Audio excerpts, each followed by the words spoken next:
Today's session was on my faith in global citizenship and building world peace through youth engagement. The lead speaker was Denisa Gokovic. She's not here, but the panel speakers, Mary Beans and Ms. Nina Das are here. They will go ahead with the session. And just give session to them. Let them continue.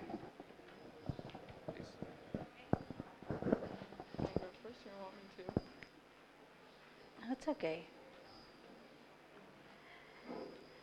Hi, everybody. Looks like a... Sorry? What would you like me to do? Yeah, okay. All right.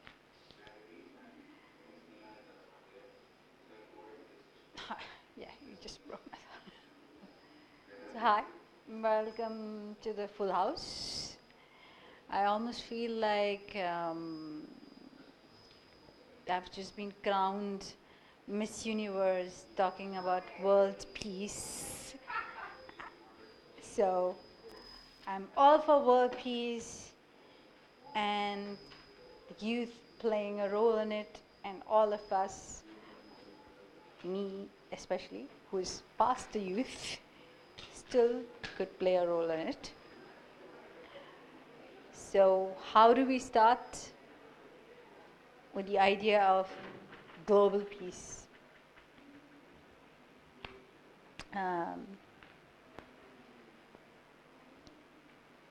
It starts with the generation that we live with, the generation that we are going to face,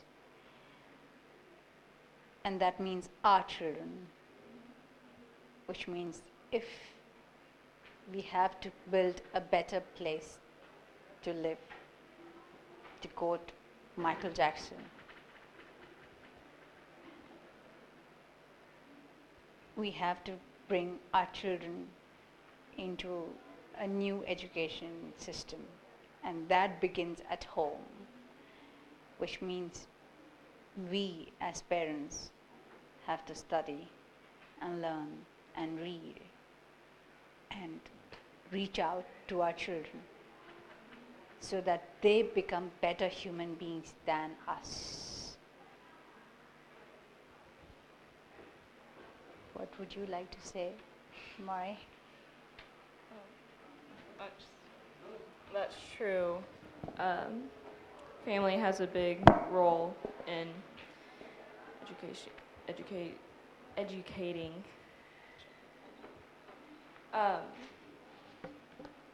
As one species on Earth, I believe it has become more important than ever for humankind to create peace and love in the world. For the first time in history, we can destroy and obliterate ourselves with just a push of a button.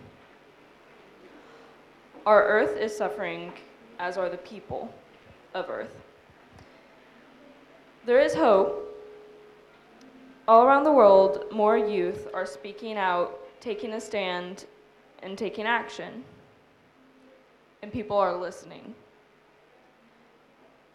Youth around the world have ideas. They have great ideas.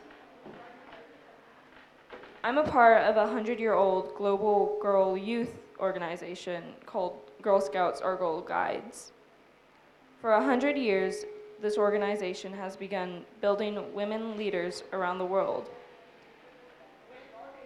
They're courageous, confident, and have great character. Through the program of Girl Scouts, girls from age 5 to 18 are taught to look at the world around them through activist eyes. We are taught to notice issues concerning those around us and when we can make a difference.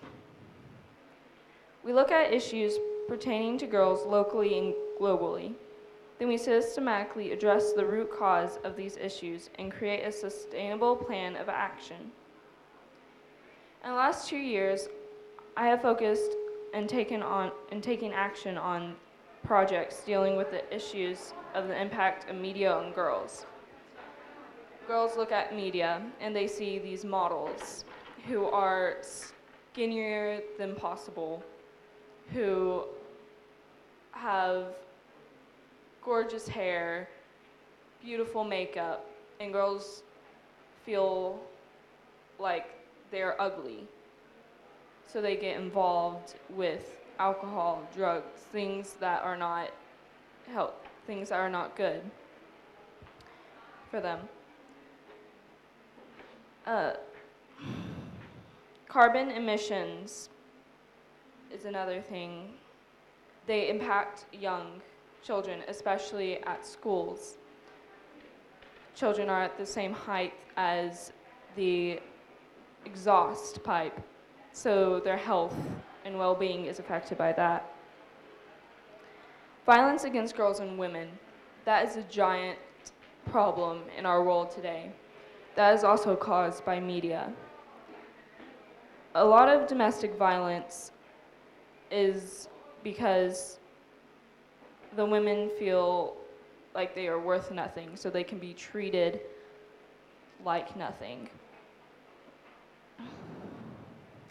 Last year, our local family shelter was on the verge of closing and had lost its funding. This is a really big deal because the family shelter helps cover the women who have been affected by violence, domestic violence.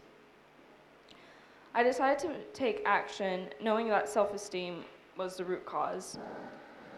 My plan was to make the shelter more welcoming and homey so that the women would stay and get the help they needed.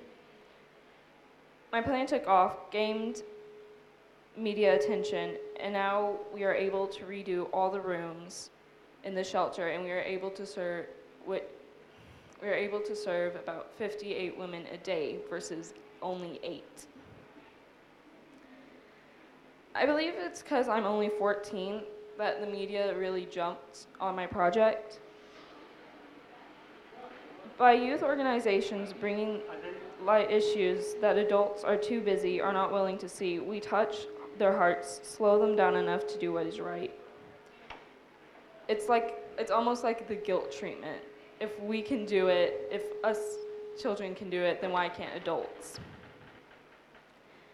On the grand scheme of these issues that are plaguing the world, it seems really overwhelming. We can actually make a difference by just taking grassroots.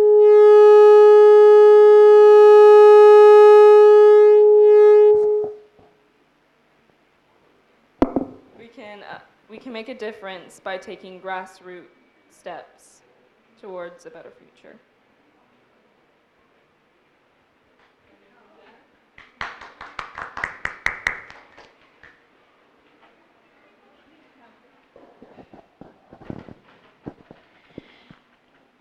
I think the first thing that we need to do is address the subject that is politically incorrect. And I'm known for talking and being politically incorrect, as my friend would say. I work with Marie Claire International France. So the subjects you talk about, we have always been blamed for the skinny women and giving women the wrong idea of who they are, what they are. Actually, we don't. We try to be as natural and we address the real women. But however, we do need to make money for the magazine, so at times we do have to have models, and that's their job. And their job is to look the way they have to look, just the way we have to look for our jobs. So don't blame us for the problem of skinny women. That's a different subject. So I thought I'll just move that a little aside The big problem is that we have religion and caste and the problem of fundamentalism, which is what is the biggest threat to global peace today. And youngsters, children as young as you, are holding guns and fighting guerrilla wars. How do we address that?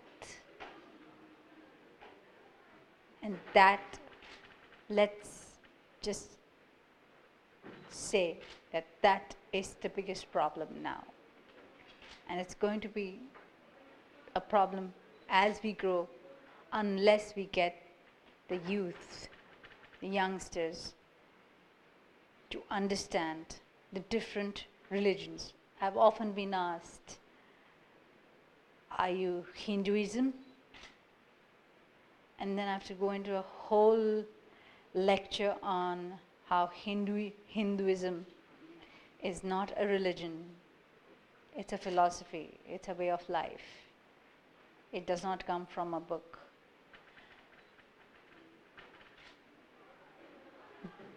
The next question, when I am really enjoying my steak, is, you actually eat cow? Well, I do, and so do many Hindus, and our scriptures have never said no to beef eating or pork eating. So these are the kind of misconceptions that the world has. Similarly with other religions. Example, Islam. A hot topic. Nobody wants to talk about it. Nobody wants to say the M word anymore. But I shall. Forgive me. Has anyone read the Quran in this room?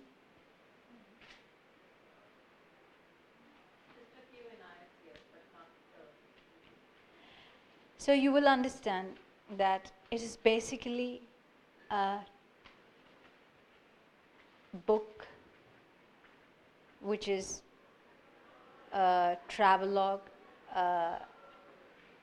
on how to survive life in a desert. It is not about it's not about who is not Muslim, who is not, and why non-Muslims are kafirs, as they call it, as they call non-Muslims. And they do not believe in any idol.